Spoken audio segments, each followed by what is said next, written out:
Hi, I'm Michelle, Director of Educational Content and Programs at Shape America. And if you want to learn more about health and physical education, you are going to love Toy Talk Tuesdays. And I'm not talking about these kinds of toys. I'm talking about Teachers of the Year. Shape America Teachers of the Year represent the best adapted physical education, dance, health, and physical education teachers in the United States, and you get to hear directly from them. So make sure that you subscribe so you don't miss an episode, and be sure to comment below with the tips and resources you want to hear about most. If you're interested in learning about how to become a Shape America Teacher of the Year, just make sure to click the link right here below. Thanks so much for watching.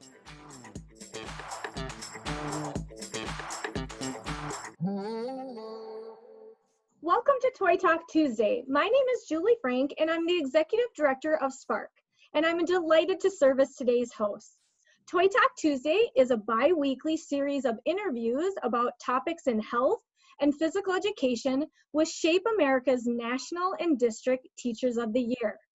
Today's segment will focus on tips and tricks for teaching students with disabilities virtually that you can immediately implement in your classroom. I am joined today by Cindi and Bethany, and I will give them each an opportunity to briefly introduce themselves.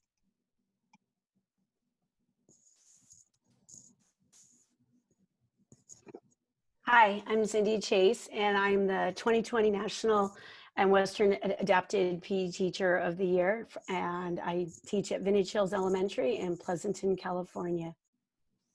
Bethany? Hi, I'm Bethany Chapple. I was the 2019 Southern District Adapted Physical Education Teacher of the Year, and I teach at Lake Windward Elementary School in Alpharetta, Georgia. Thank you. As members of the Shape America Teacher of the Year community, you have a unique platform to share your expertise, talents, and leadership with the health and physical education teachers across the country. We are so proud of your accomplishments and appreciate you participating today.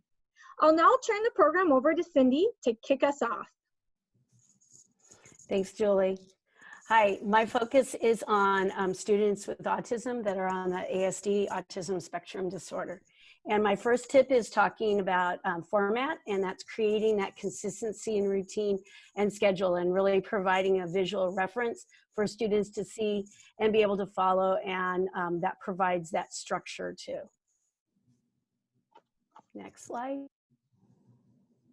The second tip is on communication in PE and adapted PE, and it's really focusing on those visuals that support that verbal information, and those visuals can be a form of communication. They're also the directions when we want students to start at one place and always have a visual to direct them and where they're going to go.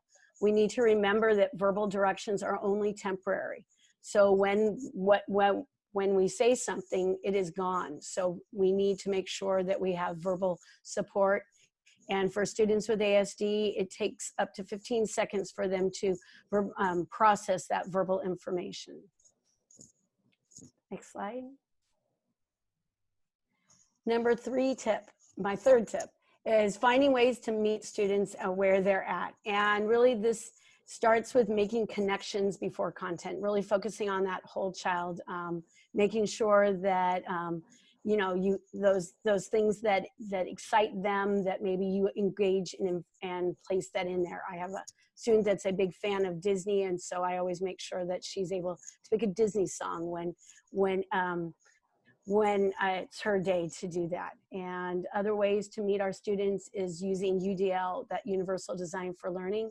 And in PE and adapted PE, those 4 areas that we would make those adjustments for teaching would be under rules, equipment, environment, and those individual learning strategies. And that would be through those accommodations and modifications. Also providing that progressions and that levels of learning really provides that success for students and meets them where they're at.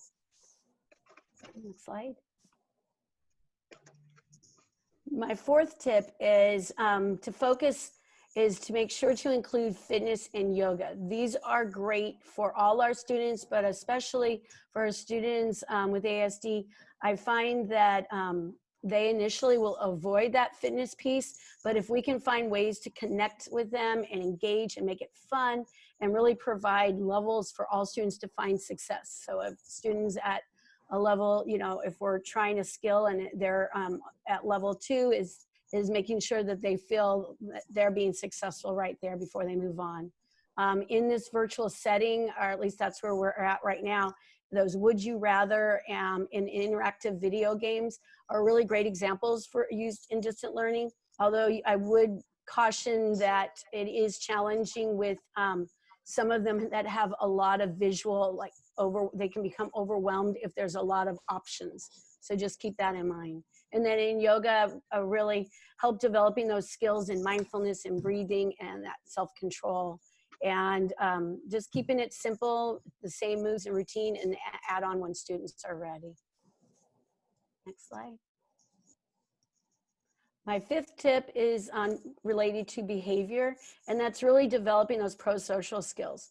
Our students with ASD really need to learn a lot of those social skills, and then they need practice and opportunities for that practice, both in taking turns and in greetings, and just being able to how they work with other students, and that peer modeling, that providing that positive and encouraging can be very helpful. Behaviors that can limit that opportunity to participate, we need to make sure we're providing supports. And down in the corner, I have a behavior task sheet that a lot of students might use for reward at the end in order to help keep them in remaining positive and being able to be successful. Next slide. Number 6 is developing those foundational skills. I find that these 4 perceptual skills are students that with ASD that are definitely usually areas of weakness for them. So balance, visual tracking, motor planning, and body awareness really needs to, that solid foundation needs to be set in order to develop and maximize our students' gross motor skills potential. Next slide.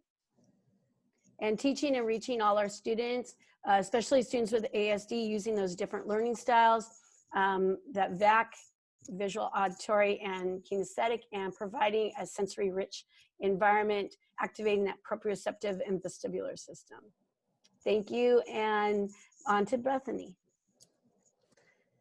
Thanks, Cindy. Mm-hmm.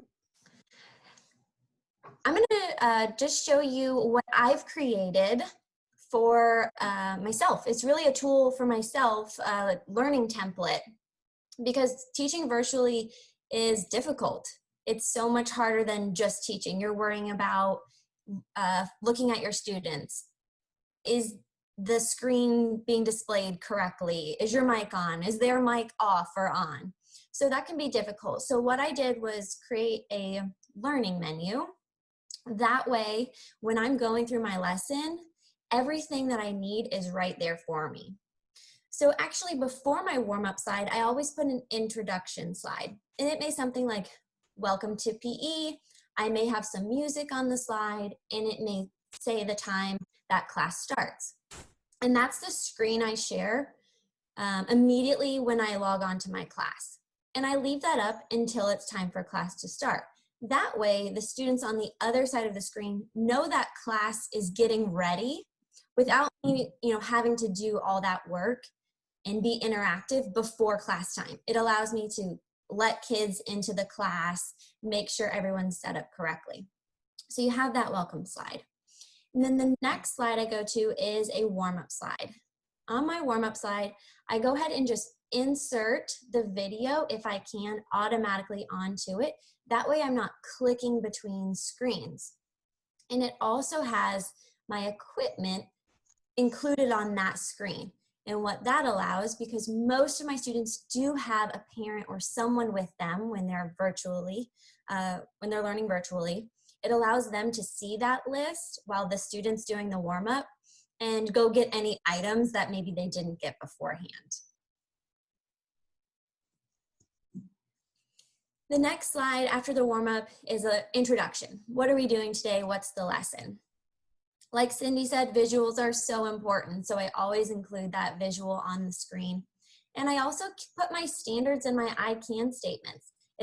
If that's something I want to address, it's there on the screen so I don't forget it, because when you're going through everything virtually, it's hard to forget, or it's easy to forget those things. So when they're right there on my screen, it's almost like my lesson plan is included within the actual lesson itself. So that's really helpful. And then we go into our tasks. So what you can see here, I've got my instructional cues, reminders for me and the parent if they want to use them. I've got my timer at the bottom. That's just a video link from YouTube inserted right in. And I really like to use GIFs.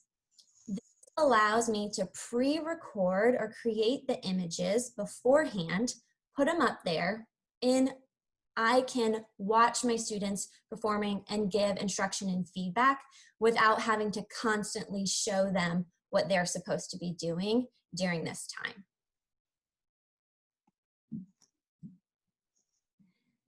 And this is just another example. If you have to show a way to adapt, feel free to put 2 up there.